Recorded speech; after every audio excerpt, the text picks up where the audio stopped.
Kita mulai. Bismillahirrahmanirrahim. Assalamualaikum warahmatullahi wabarakatuh. Alhamdulillahi ala ihsani wa syukru lahu ala taufiq wa amtinani. Asyhadu an la ilaha illallah wahdahu la syarika lahu ta'ziman li sya'nih wa asyhadu anna Muhammadan abduhu wa rasuluhu ila ridwanih. Allahumma salli alaihi wa ala alihi wa ashabihi wa ikhwanih. Hadirin hadirat yang Allah Subhanahu wa taala, kita lanjutkan perkataan Al-Imam At-Tahawi rahimahullahu taala, wala nakhudu fillahi wala numari fi dinillahi wala nujadilu fil Qur'an. Yaitu kami tidak membahas khaud, maksudnya pembicaraan dengan kebatilan. Itu berbicara tentang Allah dengan kebatilan. Seperti Allah menyebutkan dalam Al-Quran, wa idza ra'aital ladzina yakhuduna fi ayatina. Jika kalian melihat orang-orang yang tenggelam berbicara yang tidak benar tentang ayat-ayat kami, itu mengejek. Seperti juga penghuni neraka berkata, wa kunna nakhudu ma'al khaidin. Kami dahulu di dunia membicarakan agama dengan mengejek, dengan kebatilan bersama orang-orang yang mengejek. Jadi istilah khawd, nakhudu maknanya pembahasan atau pembicaraan tapi dengan cara yang batil. Yaitu Imam Tahawi berkata, kami tidak mau berbicara tentang Allah dengan kebatilan, enggak mau. Wala numari fi dinillah, dan kami tidak mau berdebat dalam agama Allah, tentang agama Allah, enggak mau. Wala nujadilu fil Qur'an, dan kami tidak ingin berdebat tentang Al-Qur'an. Ini 3 poin yang disinggung oleh Al-Imam Tahawi, yaitu khawd fillah, bahas tentang Allah dengan tanpa dalil. Yang kedua, jidal tentang agama Allah. Yang ketiga, jidal tentang Al-Quran. Taib, oleh karenanya pembahasan kita sekarang tentang mengenal ahkamul jidal atau ahkamul jadal, hukum-hukum yang terkait tentang debat, ya, tentang debat, mana debat yang boleh, mana debat yang tidak boleh, ya. Saya sampaikan di sini hukum asal jidal, perdebatan. Hukum asal meninggalkan jidal, tidak berdebat adalah mulia. Ini hukum asal. Oleh karenanya Ibn Abi Zaid Al-Qayrawani, ya, salah ulama dari mazhab Maliki, ulama terdahulu, ketika menyebutkan tentang akidah Ahlussunnah, dia berkata, wa tarkul mira'i wal jidali fid din. Di antara akidah Ahlussunnah wal Jamaah adalah meninggalkan perdebatan dalam agama. Itu asalnya kita enggak perlu berdebat. Asalnya kita mengenali kebenaran, kita mengamalkannya. Enggak usah berdebat. Ngapain berdebat? Kalau kamu ragu, silakan dengan keraguanmu, kami dengan keyakinan kami. Dan Rasulullah SAW bersabda, ana zaimun fi baitin fi rabidil jannah liman tarakal mira'a wa in kana muhiqqan. Aku menjamin istana di pinggiran surga bagi orang yang meninggalkan perdebatan meskipun dia benar. Meskipun dia benar. Ini dalil bahwasanya kalau orang meskipun benar, dia enggak mau debat. Dia meninggalkan perdebatan meskipun tahu dia benar, maka dia dijamin istana di surga. Dan ini menunjukkan keutamaan meninggalkan perdebatan karena Allah Subhanahu wa taala. Hanya buang-buang waktu, ribut, bikin jengkel, bikin dengki, ya. Menang jadi sombong, kalah jadi jengkel. Debat kan gitu, menang sombong, kalah enggak bisa tidur, ya. Besok mikir gimana ngalahin musuh, ya. Bahkan terkadang sudah susah untuk ikhlas. Pikir bagaimana menang, apalagi debat di internet semua nonton, apalagi debatnya live. Pikiran gimana yang penting menang, bukan cari kebenaran lagi. Susah orang berdebat dengan keikhlasan, susah. Beda Imam Syafi'i, dia mengatakan tidaklah aku berdiskusi dengan seorang kecuali aku berharap kebenaran muncul lewat lisan dia. Saya tinggal terima. Siapa yang bisa seperti Imam Syafi'i rahimahullahu taala? Orang semua ingin kalau debat menang. Oleh karenanya, karena banyak dampak yang bisa buruk dari perdebatan, minimal jadi renggang, jadi hubungan jadi enggak baik, maka meninggalkan perdebatan itu mulia. Meskipun kita tahu kita yang benar, ana zaimun bi baitin fi rabadil jannah liman tarakal mira'a wa in kana muhiqqan. Aku menjamin istana di pinggiran surga bagi orang yang meninggalkan perdebatan meskipun dia benar. Akan tetapi jidal bisa disyariatkan jika dibutuhkan. Kalau dibutuhkan maka disyariatkan. Bahkan bisa wajib atau sunnah. Ibnu Taimiyah mengatakan rahimahullahu taala dalam kitabnya Darut Ta'arudil Aql wan Naql, kata beliau rahimahullah, wa amma jinsul munadharati bil haqqi faqad takunu wajibatan taratan wa mustahabbatan taratan ukhra. Adapun jenis diskusi munadharah, berdebat di atas kebenaran, yaitu untuk menjelaskan kebenaran, maka bisa jadi hukumnya wajib dan bisa jadi hukumnya sunnah, dianjurkan jika memang diperlukan. Jadi meskipun hukum asal meninggalkan perdebatan, tetapi perdebatan bisa atau diskusi atau dialog bisa jadi wajib atau bisa jadi sunnah jika kondisi mengharuskan demikian. Faham? Kita lanjut ya. Macam-macam jidal. Ulama membagi jidal menjadi 3. Pertama, jidal al-mahmud, jidal yang terpuji. Yang kedua, al-jidal al-mazmum, jidal yang tercela. Yang ketiga, al-jidal al-mubah, jidal yang boleh. Ya. Yang mubah ini nanti bisa terkait 5 hukum taklifi. Ya. Bisa jadi haram, bisa jadi wajib, bisa jadi sunnah, bisa jadi makruh, bisa jadi mandub, ya, atau ya, tergantung kondisi makruh. Ya. Taib. Sekarang kita bahas jidal al-mahmud, jidal yang terpuji. Ini bisa jadi wajib, bisa jadi mustahab. Jika terpenuhi beberapa syarat. Yang pertama, yang berjidal orang yang berilmu. Dia berjidal dengan ilmu. Bukan debat kusir, enggak tahu apa yang diperdebatkan. Asal masuk debat aja, pokoknya bertengkar, ya. Tidak boleh. Ya. Seorang tidak boleh berbicara dengan sesuatu yang dia tidak punya ilmu. Wala taqfu ma laysa laka bi'ilm. Ya. Jangan kalian mengikuti apa yang kalian tidak punya ilmu tentangnya. Ya.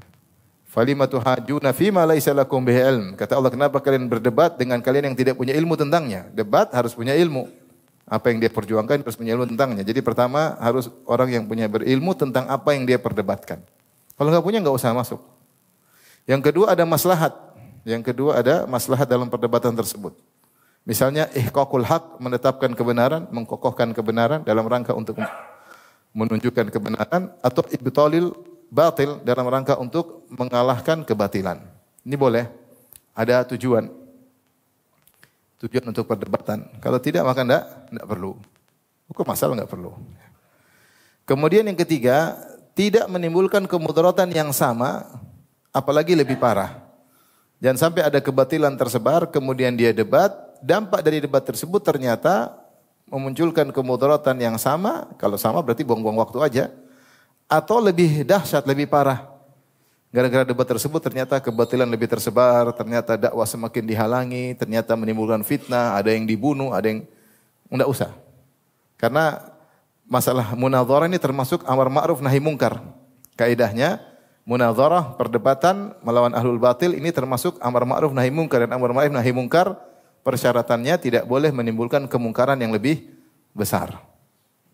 Jadi ini 3 syarat, harus dari orang yang berilmu, kemudian ada maslahatnya, kemudian tidak boleh menimbulkan kemudaratan yang lebih besar, ya.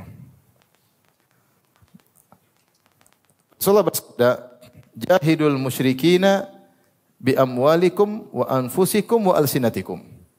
Kata Nabi SAW, berjihadlah melawan kaum musyrikin dengan harta kalian, dengan jiwa kalian, dan dengan lisan kalian. Isyarat tentang debat. Berhujjah dengan dalil. Demikian juga Allah berfirman, "Ya ayuhan nabi, jahidil kuffara wal munafiqina waghluz alaihim." Wahai Nabi, berjihadlah melawan orang kafir dan berjihadlah melawan orang munafik. Dan kita tahu orang munafik tidak mungkin berjihad dengan pedang karena mereka KTP-nya Islam. Tetapi berjihad lawan orang munafik dengan apa? Dengan hujjah. Dengan hujjah. Sama seperti firman Allah Subhanahu wa taala, "Fala tuti'il kafirina wajahiduhum bihi jihadan kabira." Janganlah engkau mengikuti orang kafir dalam surat Al-Furqan, tapi jihadlah melawan mereka bihi ay bil Quran. Jihadan kabiran, dengan jihad yang besar. Isyarat yaitu berdebat. Kalahkan hujjah mereka dengan hujjah Al-Quran. Ini isyarat tentang disyariatkannya berjidal atau berdebat, diskusi. Taib. Contoh-contoh debat yang dilakukan seperti dilakukan oleh para nabi. Seperti Nuh alaihissalam. Nuh berdebat dengan kaumnya. Saking banyak debat, kaumnya marah. Kaumnya berkata, "Qalu ya Nuhu qad jadaltana fa akthar jidalana fa'tina bima ta'iduna in kunta minas shadiqin." Kata mereka, "Wahai Nuh, kau telah berdebat dengan kami dan terlalu banyak mendebat kami. Enggak usah banyak debat-debat. Fa'tina bima ta'iduna in kunta minas shadiqin." Ya sudah, datangkan azab. Kalau memang kau benar, enggak usah debat-debat, sudah turunin azab. Tapi mereka mengatakan, "Jadaltana wa aktsarta jidalana." Engkau telah mendebat kami dan banyak perdebatan tersebut. Mereka udah kalah terus sehingga mereka capek berdebat. Ya udah, sudah kirim azab aja. Ini menunjukkan Nuh alaihissalam berdiskusi dengan kaumnya, berdebat dengan kaumnya, berjidal dengan kaumnya. Demikian juga Allah mengkisahkan tentang debatnya Nabi Ibrahim dengan Raja Namrud. Alam tara ila alladhi hajja Ibrahim fi rabbih an atahu Allahul mulk. Idh qala Ibrahim rabbi alladhi yuhyi wa yumit qala ana uhyi wa umit. Qala Ibrahim fa inna Allah ya'ti bisyamsi minal maghribi fa'ti biha bisyamsi minal masyriq fa'ti biha minal maghrib. Fabuhita alladhi kafar. Kata Allah, tidakkah engkau melihat bagaimana Ibrahim berdiskusi, berdebat dengan raja yang telah kami berikan kekuasaan kepadanya, Raja Namrud. Ibrahim berkata, Rabbiyalladzi yuhyi wa yumit. Tuhanku bisa menghidupkan dan mematikan. Engkau ngaku Tuhan, bisakah kau menghidupkan dan mematikan? Kata dia, saya bisa. Saya bisa menghidupkan, saya bisa mematikan. Bagaimana caranya? Dia panggil 2 orang yang di penjara. Kata dia, ini 2 orang di penjara, sekarang saya satu hukum mati, yang kedua saya bebaskan. Berarti saya satu matikan, satu hidupkan. Bahlul ini Tuhan. Bukan gitu maksudnya menghidupkan. Menghidupkan yang sudah mati dihidupkan, bukan membebaskan dari penjara. Ya, tapi karena bahlul susah, akhirnya Ibrahim meningkat pada debat yang lain. Kata dia, kata Ibrahim, fa innallaha ya'ti bisyamsi minal masyriq. Kalau gitu, Tuhanku menerbitkan matahari dari timur. Kalau kau memang Tuhan, fa'ti biha minal maghrib, terbitkan dari barat. Maka dia enggak berani bilang, oke, enggak berani. Ya, bukan Tuhan. Berarti kau bukan Tuhan. Jadi sini muhajah yaitu perdebatan. Perdebatan. Jadi kalimat jidal, al-jadal, al-munadharah, al-muhajah ini semua maknanya mirip. Ya, itu debat, ya. Jadi Ibrahim alaihissalam berdebat. Ya. Seperti juga Ibrahim yang Allah sebutkan dalam surat Al-An'am, ya. Falamma janna 'alaihi al-lailu ra'a kawkaba qala hadza rabbi falamma afala qala la uhibbul afilin. Tentang ketika Nabi Ibrahim melihat bintang, dia bilang ini Tuhanku, ternyata bukan. Kata para ulama di antara Ibnu Katsir, kana munadhiran, dia sedang berdebat ketika itu, mengajak mereka berfikir. Itu ketika malam tiba, dia lihat bintang, dia bilang apakah ini Tuhanku? Coba lihat Tuhanku. Ternyata tenggelam, saya tidak mau Tuhan seperti ini. Kemudian rembulan, kemudian matahari, ya. Intinya kana munadhiran wa la nadhiran. Beliau sedang berdebat, bukan sedang mengamati. Ini contoh debat yang disyariatkan. Contoh lagi, misalnya debat Nabi SAW dengan Nasara Najran, sehingga turun surat Ali Imran. Kalau kita baca sebab turun surat Ali Imran, karena ada wufud dari Nasara Najran, dari selatan Saudi, datang menemui Nabi di Madinah, kemudian mereka berdebat tentang Nabi Isa alaihissalam. Sampai kemudian Allah turunkan di antaranya, inna mathala Isa indallahi kamathali Adam. Karena mereka mengatakan Isa Tuhan, dia lahir tanpa Isa adalah anak Tuhan, kata mereka, karena dia lahir tanpa bapak. Berarti bapaknya Allah. Enggak mungkin manusia tidak punya bapak. Berarti bapaknya siapa? Allah. Maka Allah turunkan ayatnya. Inna mathala Isa indallahi kamathali Adam. Khalaqahu min turabin thumma qala lahu kun fayakun. Perumpamaan Isa seperti Adam. Allah ciptakan Adam dari tanah, Allah menjadikan kun fayakun, tanpa harus ada bapak, tanpa harus ada ibu. Kalau Isa karena tidak punya bapak jadi Tuhan, maka Adam lebih utama. Ini Allah turunkan dalil untuk mendebat, ya. Kemudian juga di antara disebutkan, Nabi menjelaskan kalau Isa adalah anak Tuhan, harusnya dia seperti Tuhan. Turunlah firman Allah Subhanahu wa taala tentang Nabi Isa dan ibunya, kana yakulani ta'am, mereka berdua makan makanan. Bahwa yut'imi wala yut'am, adapun Allah tidak memberi makan, tidak makan tapi memberi makanan. Nah, kalau Isa adalah anak Tuhan, secara logika harusnya anak mirip bapaknya atau tidak? Harusnya anak mirip bapaknya. Harusnya Isa tidak makan. Ternyata dia kana yakulani ta'am. Isa dan mamanya makan makanan. Maka mereka berdua bukan jenis Tuhan. Ini Allah turunkan ayat. Karena terjadi perdebatan orang Nasara Najran ingin mendatangkan bukti-bukti Isa sebagai Tuhan. Ya, tapi Allah bantah mereka dengan dalil logis yang sangat logis. Pertama, Adam lebih hebat daripada Isa karena tanpa ibu dan tanpa bapak. Yang kedua, logika sangat logis bahwasanya kalau anak pasti mirip apa? Bapaknya. Kalau memang Allah bapaknya Nabi Isa, harusnya Nabi Isa punya sifat-sifat seperti bapaknya. Di antara sifat bapaknya, kalau itu bapaknya tidak makan. Wa huwa yut'imu wa la yut'am. Bahwasanya Nabi Allah tidak makan. Nabi Isa makan, lapar, kelaparan. tidur. Banyak sekali sifat-sifat Tuhan yang tidak dimiliki oleh Nabi Isa. Di antaranya debat para sahabat. Sahabat juga berdebat. Seperti Ibnu Abbas radhiyallahu taala, banyak debat Ibnu Abbas, ada Abdullah bin Zubair berdebat ya dengan ahlul bidah ya. Seperti kemudian dia tidak bisa jawab, dia kembali ke Zubair bin Awam. Ada kisahnya bagaimana debat. Di antaranya debat Ibnu Abbas. Ibnu Abbas radhiyallahu anhuma ketika di zaman Ali bin Abi Thalib muncul Khawarij. Jumlah mereka 6.000. Kemudian mereka siap perang melawan Ali bin Abi Thalib. Maka Ali bin Abi Thalib ingin perang setelah zuhur. Kata Ibnu Abbas, fa'abrid, salat tunda dulu. Masih siang. Jangan salat zuhur segera, tunda. Mau kemana? Saya ingin datang ke orang-orang Khawarij, saya ingin debat mereka. Kata Ali bin Abi Thalib, akhsha alaik.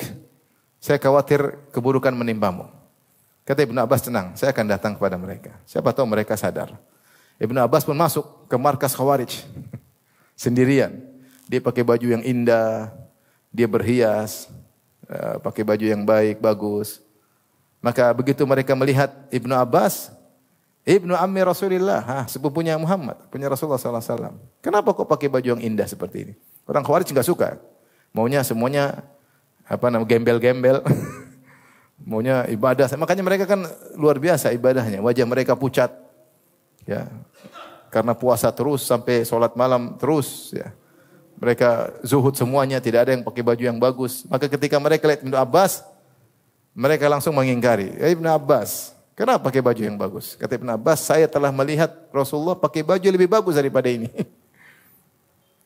Dan Allah berfirman, "Qul man harrama zinatallahi allati akhraja li ibadihi." Siapa yang mengharamkan perhiasan yang Allah turunkan bagi hamba-hambanya? Wa thayyibati minar rizq. Mereka diam. Terus ngapain? Saya perwakilan, saya ingin jadi perantara antara kalian dengan para sahabat. Sebagian menyeletuk. La tujadilu Quraisyan. Ya. Fa innahum qaumun khasimun. Mereka dalam Al-Qur'an disebut orang Quraisy suka berdebat. Jangan debat. Ini Quraisy. Jangan debat. Kata Ibnu Abbas, saya jitu min indi ashabi Rasulullah sallallahu alaihi wasallam minal muhajirin wal ansar. Saya perwakilan, saya datang dari sisi para sahabat, dari kalangan kaum muhajirin, kaum ansar, wa ibni ammi Rasulillah, dari sisi Ali bin Abi Thalib, yang Ali bin Abi Thalib adalah sepupu Nabi, wa sihrihi, dan mantunya. Dia sebutkan kemuliaan Ali karena mereka perang sama siapa? Ali. Yang Al-Qur'an, nazal Al-Qur'an alaihim. Al-Qur'an turun kepada mereka, tentang mereka. Menuju kalian yang kalian tidak seorang pun dari kalian yang turun Al-Qur'an kepadanya, enggak ada. Kalian orang Khawarij semua orang baru. Semua dari kalangan tabi'in, enggak ada satupun sahabat. Bisa datang dari sisi kaum Ansar, kaum Muhajirin, dan sisi Ali bin Abi Thalib yang merupakan sepupu Nabi sekaligus apa? Mantu. Diangkula kalamahum ilaikum wa angkula kalamukum ilaihim. Saya ingin nukil perkataan mereka kepada kalian dan saya akan nukil perkataan kalian kepada mereka. Kata Ibnu Abbas, apa yang kalian permasalahkan? Kenapa? Ya, kalau saya bisa jawab, kalian siap kembali kepada kebenaran? Siap, kata mereka. Tapi apa permasalahan yang kalian matangqimuna minhu? Apa yang kalian protes kepada Ali bin Abi Thalib? Mereka mengatakan 3 perkara. Tapi sebutkan. Dan mereka yang pertama, kenapa dia menyerahkan urusan darah kepada para lelaki, yaitu mengutus Abu Musa al-Asy'ari sebagai hakam, sebagai perwakilan kubu Ali, dan Muawiyah mengirim siapa? Amr bin As sebagai wakil dari kubu Muawiyah. Ini urusan darah, kenapa diserahkan kepada laki? Inil hukmu illa lillah. Allah berfirman tidak ada hukum kecuali kepada Allah. Kenapa hukum diserahkan kepada 2 wakil manusia? Kata Ibnu Abbas, taib 1. Masalah yang kedua. Yang kedua, kata dia, kenapa Ali ketika berperang dalam perang Jamal dan mereka kalah, itu kelompoknya Aisyah.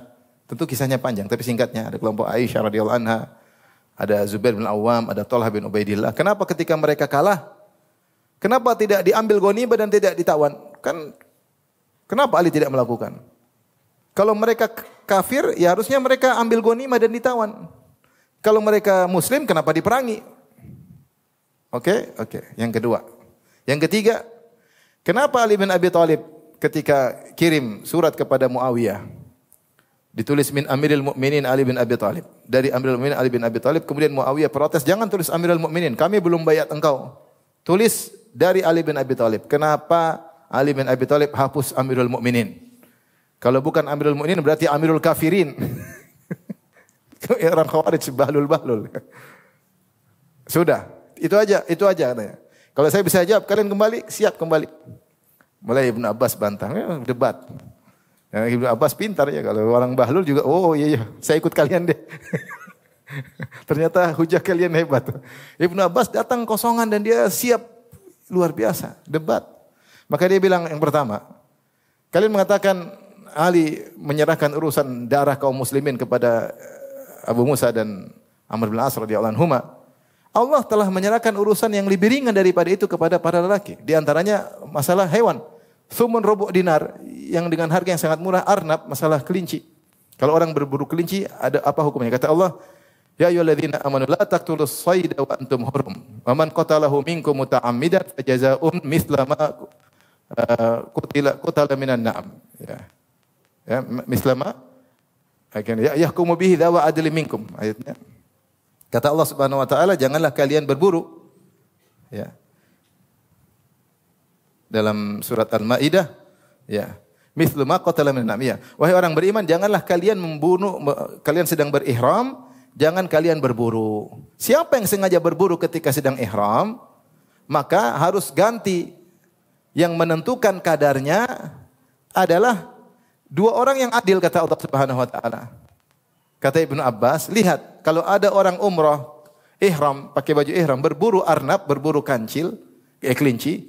Kelinci ini harganya murah, thumun rubu' dinar, 1/8 dari 1/4 dinar, 1/8 dari 1/4 berapa? 1/32 dinar, sedikit. Itu pun Allah menyerahkan hukumnya kepada dua orang yang adil. Bagaimana lagi dengan darah kaum muslimin? Demikian juga Allah berfirman dalam Al-Qur'an, fab'athu hakaman min ahlihi wa hakaman min ahliha yurida islaha yuwaffiqillahu bainahuma. Kalau ada dua suami istri ingin cerai, maka coba diskusi, maka utuslah wakil dari pihak lelaki dan wakil dari pihak apa?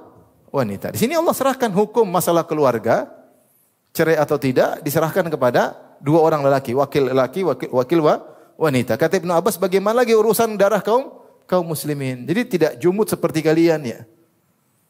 Bahwasanya ada perkara-perkara yang memang keputusannya boleh diskusi diserahkan kepada manusia. Kata Ibnu Abbas, ini yang pertama. Saya sudah jawab. Yang kedua, kalian mempersalahkan kenapa Ali bin Abi Thalib ketika menang dalam perang Jamal tidak mengambil ghanimah. Kemudian kata Ibnu Abbas, kalian tahu enggak dalam perang Jamal di situ ada Ummul Mukminin Aisyah. Taib. Kalau Ali mengambil ghanimah Ummu Aisyah, kemudian Aisyah dijadikan budak wanita. Kalian kafir. Kata Allah, wa azwajuhu ummahatuhum. Istri-istri Nabi adalah ibu-ibu kalian. Bagaimana seorang kemudian menzinai ibunya sendiri? Di antara peserta perang Jamal siapa? Aisyah. Apa yang Ali kemudian menjadikan Aisyah sebagai budak? Mereka terdiam. Yang ketiga, kalian bilang Ali bin Abi Thalib hapus Amirul Mukminin, berarti Amirul Kafirin. Ini juga pernah dilakukan oleh Rasulullah sallallahu alaihi wasallam ketika perang peserta Hudaybiyah, peristiwa Hudaybiyah. Maka datang Suhail bin Amr, kemudian mereka berdua menulis kesepakatan hadza mattafaqa alaihi. Inilah kesepakatan Muhammad Rasulullah dengan Suhail bin Amr, perwakilan Quraisy. Kata Suhail bin Amr, jangan tulis Muhammad Rasulullah. Kalau kau tulis Muhammad Rasulullah berarti kami muslim dong, mengakui engkau Rasulullah. Hapus itu. Tulis Muhammad bin Abdullah. Akhirnya Rasulullah hapus. Kata Rasulullah, Ali hapus. Ali jadi sekretaris Nabi. Hapus. Kata Ali, saya enggak mau hapus. Kata Nabi, hapus. Kata Ali, saya enggak mau hapus. Kata Nabi tidak bisa baca. Nabi bilang, di mana tempat tulisan Rasulullah? Kata Ali, di sini. Rasulullah hapus sendiri. Kata Rasulullah, nanti kau akan mengalami seperti ini. Dan benar terjadi. Diamlah mereka, akhirnya 2000 mundur. 2000 tobat, tinggal 4.000. Baru terjadi perang. Akhirnya mereka habis. Mau saya lihat bagaimana Ibnu Abbas berdebat melawan orang-orang apa? Khawarij. Butuh ilmu yang kuat. Butuh ilmu yang kuat. Tapi demikian juga debatnya para ulama. Imam Ahmad berdebat, Abdul Aziz Al-Kinani Al-Makki, salah ini muridnya Imam Syafi'i, berdebat di hadapan ulatul umur, berdebat melawan orang-orang Mu'tazilah yang mengatakan Al-Quran makhluk, seperti Imam Ahmad juga debat.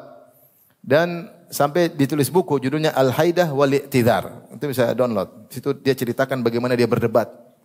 Debat karena demi membela kebenaran. Ibnu Taimiyah juga debat dalam banyak majelis seperti debat karena akidah wasithiyah dan seterusnya. Jadi debat itu boleh jika memang ada maslahat. Sebagaimana tadi yang kita sebutkan. Taib, adapun jidal yang tercela. Jidal yang tercela banyak Allah sebutkan. Kata Allah, "Ma yujadiluna fi ayatillahi alladziina kafaru." Tidak ada orang yang berdebat untuk menolak ayat-ayat Allah kecuali orang-orang kafir. Kata Allah juga, "Wajadalu bil batili liyudhibu bihil haq." Mereka berdebat dengan membawa kebatilan untuk menghancurkan kebenaran. Ini orang-orang kafir. Allah juga berfirman, "Alladziina yujadiluna fi ayatillahi bighairi sultanin atahum kabura maqatan 'indallahi wa 'indal ladziina amanu." Dalam surat Ghafir. Dan orang-orang berjidal terkait dengan ayat-ayat Allah tanpa ilmu yang mereka miliki. Allah juga berfirman, "Wa minan nasi may yujadilu fillahi bighairi ilmin wala hudan wala kitabim munir." Dalam surat Al-Hajj, di antara manusia ada yang berdebat terkait Allah tanpa ilmu, tanpa petunjuk, tanpa kitab yang memberi penerangan. Demikian juga, "Atujadiluna fi asma'in sammaitumuha." Dan seterusnya. Ini jidalnya orang-orang kafir. Ini jidal yang tercela, Allah sebutkan, isyaratkan. Demikian juga jidalnya orang-orang Islam yang batil. Taib. Apa model-model jidal-jidal yang tercela? Ya. Ini sudah paham? Taib. Model-model jidal yang tercela. Ya. Seperti jidal yang dilakukan orang jahil tidak berilmu. Allah berfirman, "Ma dhalla qaumun ba'dan hudan kanu alaihi illa utul jadal." Tidaklah suatu kaum sesat setelah mereka di atas petunjuk kecuali mereka diberi perdebatan. Kalau orang sudah suka berdebat biasanya tersesat. Hobinya berdebat, artinya mereka meninggalkan petunjuk yang mereka pernah di atasnya. Rasulullah berkata, "Ma dhalla qaumun ba'dahu dan kanu alaihi illa utul jadal." Tidaklah seorang meninggalkan kebenaran yang mereka tadinya di atas kebenaran tersebut karena hawa nafsu kecuali mereka nanti sibuk suka berdebat. Ada kebenaran tadinya mereka pegang, kemudian mereka tinggalkan karena hawa nafsu, karena harta, karena dunia, karena fitnah. Setelah itu nanti hobinya suka berdebat. Jadi kalau orang suka berdebat, hati-hati. Bisa jadi mereka telah meninggalkan petunjuk yang dahulu mereka di atas petunjuk tersebut. Model-model jidal tercela, yang pertama jidal dilakukan orang jahil. Orang tidak berilmu, ini tidak boleh. Kalau masuk dalam perdebatan harus punya ilmu. Kalau enggak debat kusir. Kalau enggak debat kusir, enggak tahu apa yang diperdebatkan. Allah berfirman, "Falima tuhajjuna fima laisa lakum bi'ilm." Kenapa kalian berdebat wahai orang Yahudi yang kalian tidak punya ilmu tentangnya? Allah sebut dalam surat Ali Imran, mencela mereka karena mereka masuk dalam perdebatan yang mereka tidak punya ilmu. Dan ini ayat ini meskipun terkait orang Yahudi tetapi umum, seorang tidak boleh berjidal kecuali di atas ilmu. Kalau enggak punya ilmu belajar dulu baru masuk dalam perdebatan. Kemudian di antaranya dengan tujuan yang buruk, seperti tujuannya untuk mengalahkan kebenaran. Tahu benar dia ingin kalahkan kebenaran. Wajadalu bil batili liyudhidhu bihil haq. Mereka berdebat dengan kebatilan untuk mengalahkan kebenaran. Ini tentu tujuan yang buruk.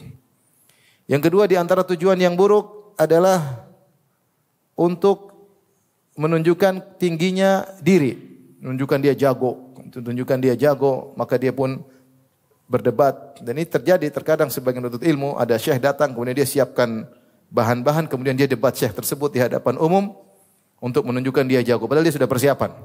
Dia bilang oh begini dalam buku ini sehingga tujuannya riya supaya orang tahu dia jago. Sehingga hobi dia debat, apalagi ada orang terkenal dia debatin. Orang terkenal dia sehingga dia jadi terkenal juga. Apa namanya? Pansos apa namanya? Pansos. Singkatan dari? Hah? Oh panjat, saya kira panggung sosial. Panjat sosial itu maksudnya gitu kan? Numpang tenar maksudnya kan? Nah itu diantaranya. Jadi datang ke orang pintar, dia siap-siap kemudian dia debat.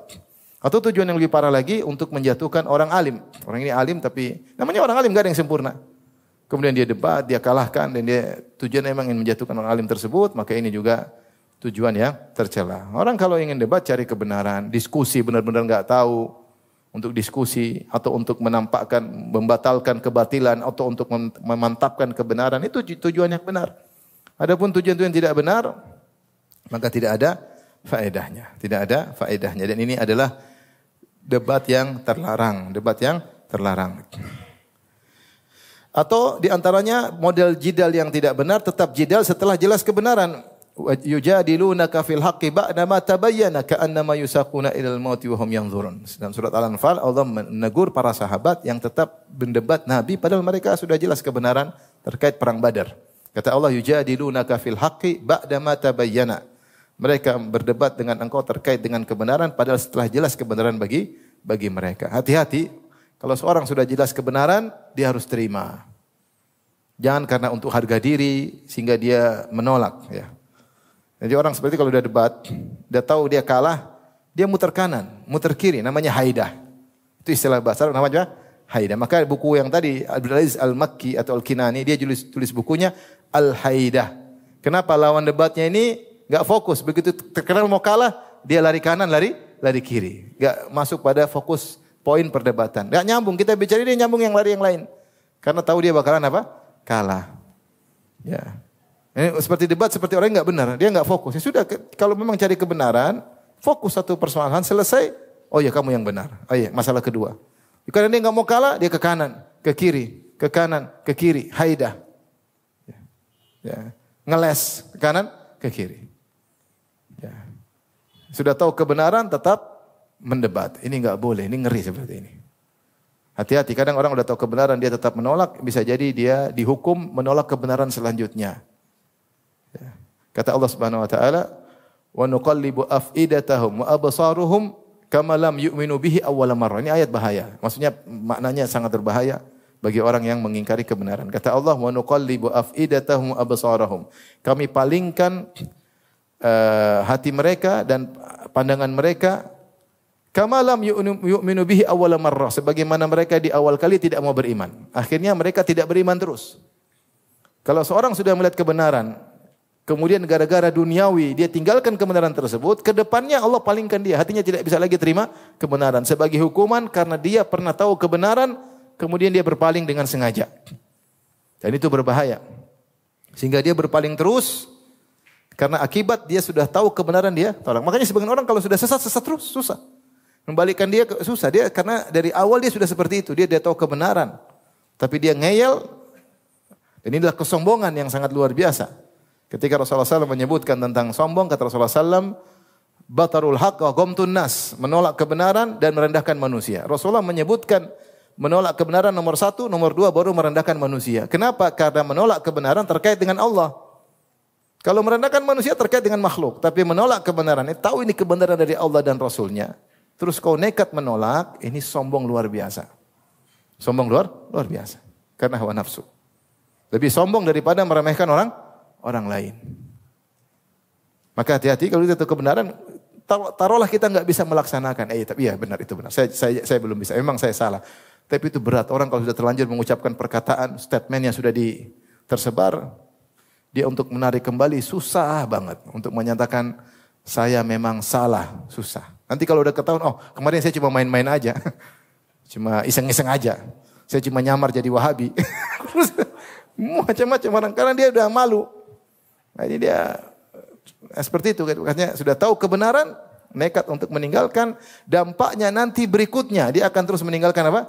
Kebenaran. Ini mengerikan. Kemudian diantaranya juga jidal yang terlarang, jidal yang mengakibatkan kemudaratan yang lebih besar. Karena sudah bilang jidal ini termasuk amar ma'ruf nahi apa mungkar. Amar nahi mungkar harus di atas kemaslahatan. Jika menimbulkan kemudaratan yang setimpal atau lebih parah, maka tidak usah dilakukan. Hanya membuang-buang energi. Contoh, debat ternyata kebatilan semakin tersebar. Tadinya kebatilan tersebut enggak ada yang tahu. Cuma dia debat, akhirnya syubhat itu malah tersebar. Ya enggak, jangan. Lain halnya kalau syubhat sudah tersebar, maka dia debat. Oke. Orang tadi enggak tahu syubhat tersebut. Gara-gara dia debat, akhirnya syubhatnya tersebar. Dan ini bahaya. Ini bahaya. Atau mempopulerkan ahlul batil. Dia layani, orang mungkin ahlul batil tidak terkenal. Akhirnya dia layani, ahlul batil itu menjadi populer. Sehingga dia menyebarkan syubhat di mana-mana. Apalagi masyarakat kadang-kadang menilai dengan hawa nafsu. Yang sesuai dengan keinginan mereka. Ah, ini ustadz kenceng, yang ini boleh fleksibel. Ini apa-apa haram, yang ini bagus, apa-apa boleh. Masyarakat senang mana? Ini enak. Yang boleh kan enak. Ini ustadz boleh, musik boleh, sound horek boleh, apalagi joget boleh. Boleh enak. Ini haram, haram, haram, haram. Tidak menilai dengan ilmiah, tapi karena ada sesuai dengan keinginan mereka. Coba lihat sekarang, ketika sebagian ulama memfatwakan haram sound horek, dibantah oleh masyarakat. Karena tidak sesuai dengan berbagai macam dalih.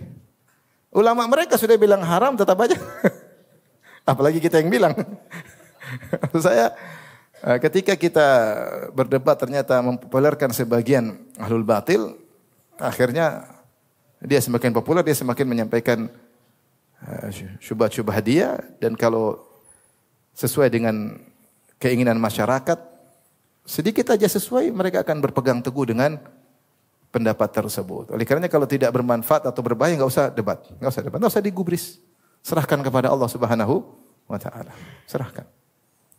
Atau dampaknya misalnya dakwah semakin ditolak, debat akhirnya ribut di mana-mana, jangan. Dan lain-lain. Ini contoh tentang model-model jidal yang tercela. Paham ikhwan? Baik. Jidal yang mubah, yang nomor 3 di sini, yang mubah, yaitu yang tidak tercela dan tidak terpuji. Jidal di kebanyakan masyarakat jidal-jidal, debat masalah sesuatu, masalah Menteri Keuangan debat. Ya sudahlah, enggak pakai dalil, sekedar debat-debat aja ya. Kata sebagian ulama, debat apapun urusan duniawi bisa masuk hukum 5. Kalau niatnya baik maka dapat pahala. Tapi bisa jadi haram, bisa jadi makruh, bisa jadi mubah, bisa jadi sunnah, bisa jadi wajib. Tapi hukum asalnya mubah. Hukum asalnya apa? Mubah. Tidak kaitan dengan agama, debat tentang seseorang, dengan siapa, tentang siapa. Baik.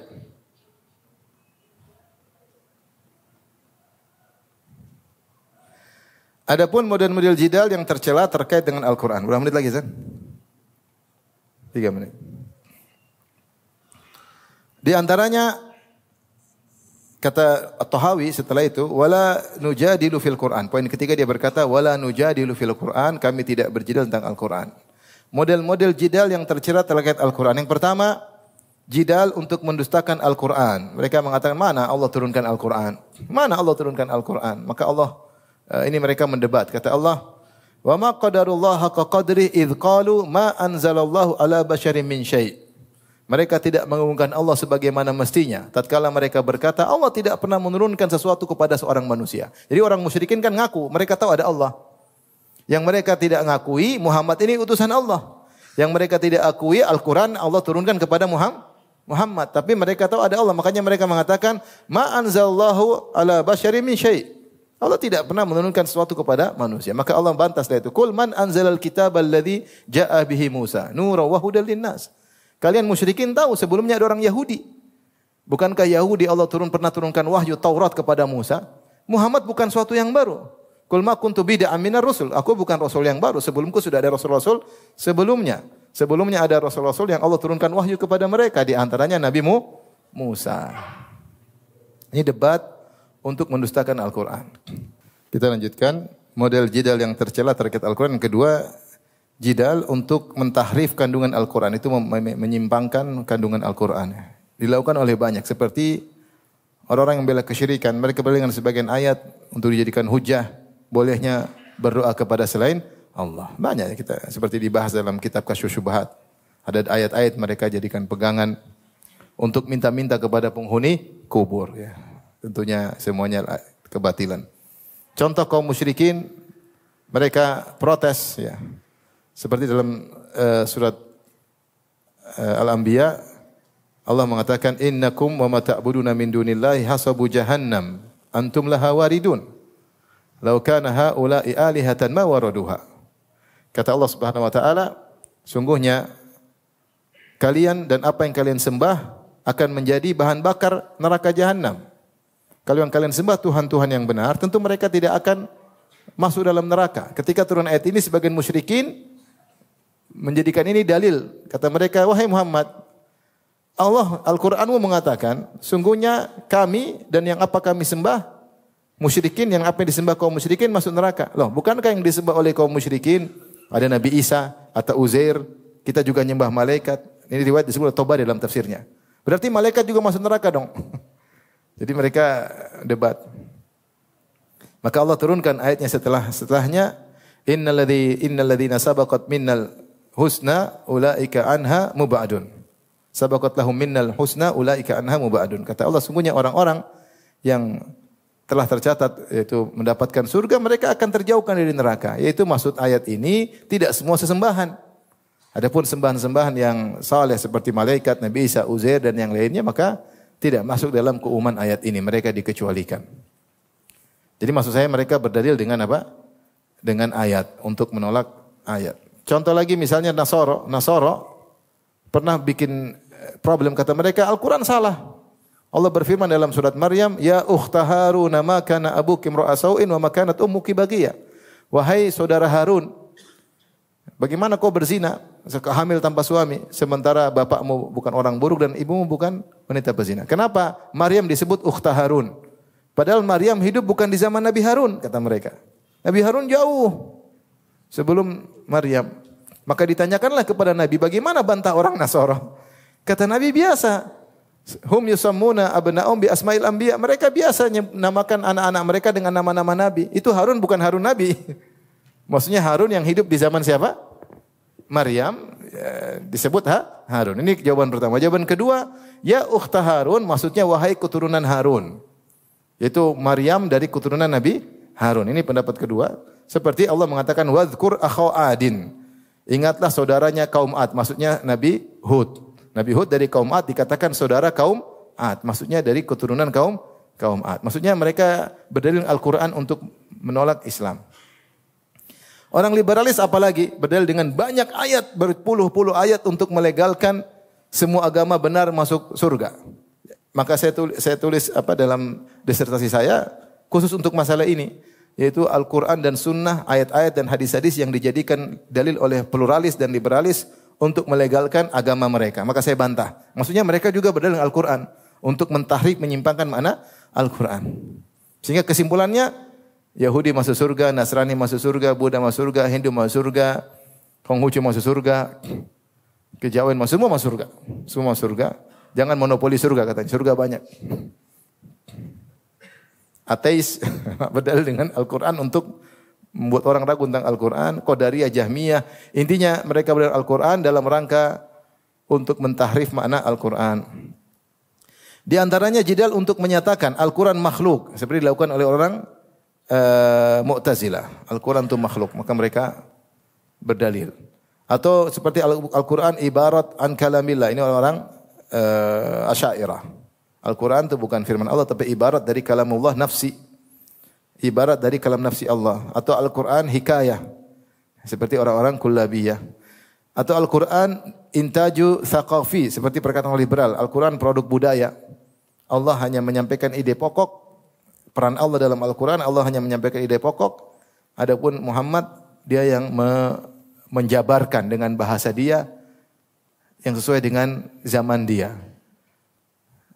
Bahkan bukan dikatakan terjemah dari Al-Quran, bukan. Jadi dia tidak, orang liberal lebih parah. Dia mengatakan Al-Quran itu bukan terjemah dari Allah, tetapi Allah hanya kasih ide pokok. Ide pokok Allah itu apa? Kemanusiaan, keadilan, persamaan. Seperti itu. Kemudian Muhammad mengungkapkan dengan bahasa dia yang relevan dengan zaman tersebut. Jadi Al-Quran itu hanyalah produk budaya kerjasama antara Allah dengan Muhammad. Ini mengerikan. Mereka berdalil dengan macam-macamnya. Kemudian di antara jidal untuk menolak qiraah valid, Nabi berkata kepada orang berdebat, dulu zaman Nabi ada orang berdebat karena Al-Quran unzil Al-Quran ala sab'ati ahruf. Al-Quran diturunkan dengan 7 huruf. 7 huruf maksudnya dengan 7 bahasa, karena Al-Quran di antara mukjizatnya ketika pertama turun, orang Arab itu bahasanya ada yang sama, ada yang beda-beda. Tetapi dengan Al-Quran dengan 7 huruf, maka semua orang Arab yang dialeknya beda-beda bisa baca Al-Quran. Bisa baca Al-Quran. Oleh karenanya terjadilah perdebatan suatu hari ini. Berkata Ibnu Mas'ud, sami'tu rajulan qara'a ayatan sami'tu Rasulullah sallam yaqra' khilafaha fa akhadtu bi. Aku mendengar seorang baca Al-Qur'an dengan satu ayat yang aku lihat Nabi baca berbeda. Saya pun ambil tangannya, saya bawa kepada Rasulullah sallam. Kemudian saya cerita, Rasul dia baca ayat beda dengan yang kau baca. Maka Rasulullah sallallahu alaihi wasallam pun berkata, kilakuma muhsin. Kalian benar dua-duanya.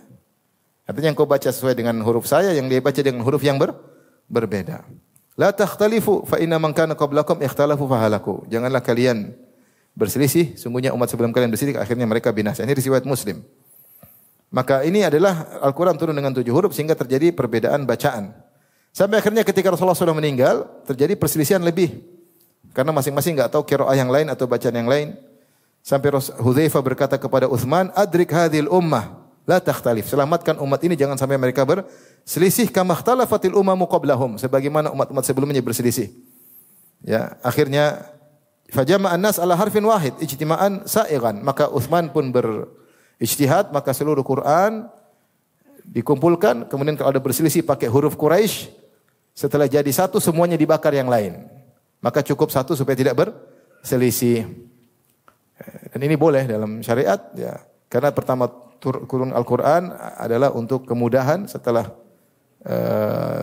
ada kemudahan untuk menyatukan dalam satu huruf, maka dilakukan oleh Utsman untuk menghindari perselisihan. Maka di antara debat yang tidak boleh, kata Ibnu Al-Abiz Al-Hanafi, debat masalah qiraat tidak boleh. Ya, sudah itu dua-duanya valid, maka akui saja, enggak usah diperdebatkan. Tapi demikian saja apa yang bisa kita sampaikan. Insyaallah kita lanjutkan pada kesempatan yang lain pada poin berikutnya dari Abu Ja'far At-Tahawi rahimahullahu taala. Wallahu alam bisawab. Demikian saja yang saya sampaikan. Insyaallah kita lanjutkan kesempatan yang lain. Wabillahi taufiq. Assalamualaikum warahmatullahi wabarakatuh.